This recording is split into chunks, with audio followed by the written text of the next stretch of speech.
Welcome to VS4 news.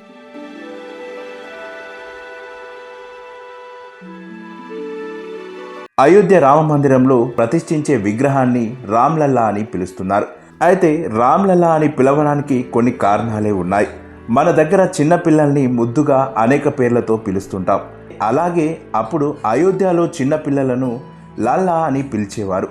శ్రీరాముడిని కూడా చిన్నప్పుడు రామ్లల్లా అని పిలిచారని తులసీదాస్ తాను రచించిన రామచరిత మానస్లో వివరించారు.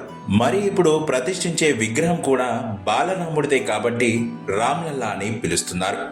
అసలు బాలరాముడినే ఎందుకు ప్రతిష్ఠిస్తున్నారని ప్రతి ఒక్కరికి సందేహమే ఉంటుంది. దానికి ఒక కారణం ఉంది. 1949 డిసెంబర్ 22న ఇప్పుడు నిర్మించిన గర్భగుడి ప్రాంతంలో బాలరాముల విగ్రహాలు వెలిశాయి. అందుకే గర్భగుడిలో 51 అంగుళాల ఎత్తుండే రామ్లల్లా ప్రాణప్రతిష్ఠ చేస్తున్నారు.